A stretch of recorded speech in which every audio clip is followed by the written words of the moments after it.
धनंजय जी, पहला सवाल आपसे।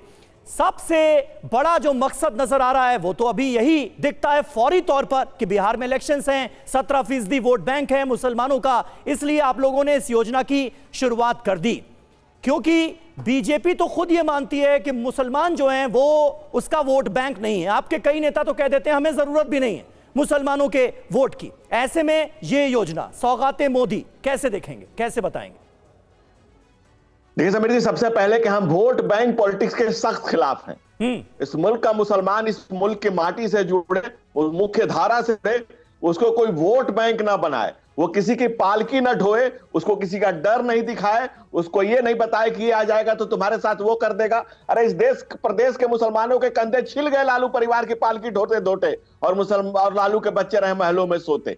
ये नहीं चलेगा। हम चाहते हैं कि इस मुसलमान भी इस माटी से जुड़े। हजारों साल तक नरगिस अपनी बेनूरी पे रोती है, तब जाके होता है नरेंद्र मोदी जैसा दीदावर पैदा। आप नरेंद्र मोदी के आज जिस तरह से मुल्क के मुसलमानों के मन में मोदी की मूरत है, जितनी उन्होंने आगे बढ़ाया है प्रधानमंत्री जन विकास कार्यक्रम के पीएमजी करके, छात्रवृत्ति योजना, सीखो और कमाओ, नई मंजिल, मौलाना आजाद, तमाम तरह की जो योजनाएं है, उड़ान योजना, और जितनी स्कीम शुरू की गई है, जिस तरह से मुसलमानों के मुस्तकबिल को बदलने के लिए मोदी जी ने जो नीतियां लाई है, जो प्रयास किए जा रहे हैं, आज तक जो वोट बैंक सिर्फ पॉलिटिक्स की जा रही थी कि आप वोट बैंक हो, आप हमारी पालकी ढो, आपको हम डराएंगे, दंगा फसाद कराएंगे, आपको डराएंगे कि इधर मत जाओ उधर मत जाओ। मुल्क के मुसलमान इस मुल्क की माटी से जुड़े, उसका भी मुस्तकबिल आगे हो, ये मोदी जी की सोच है। फिलहाल कुछ नहीं कहा है, लेकिन जीएम शाहीन जो कि जेडीयू के नेता हैं, सवाल उनसे कर रही हूं क्योंकि जिस तरीके से मुसलमानों का बिहार में वोटिंग पैटर्न देखने को मिला है, उसमें साफ है कि वो बीजेपी को समर्थन नहीं देते, जिसका खामियाजा कहीं ना कहीं जेडीयू को भी भुगतना पड़ता है।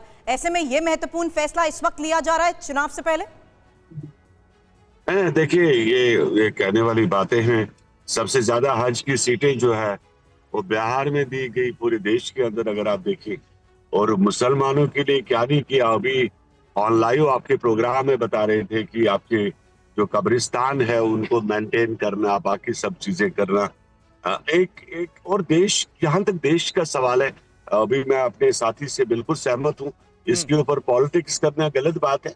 हमने हर फिक्र के लोगों का के लिए काम करना है, हिंदू हो, मुसलमान हो, सिख हो, ईसाई हो, इनकी बेहतरी के लिए, मुसलमानों के लिए क्या हो सकता है, इसका सोचना हमारी अवलीन फर्ज है।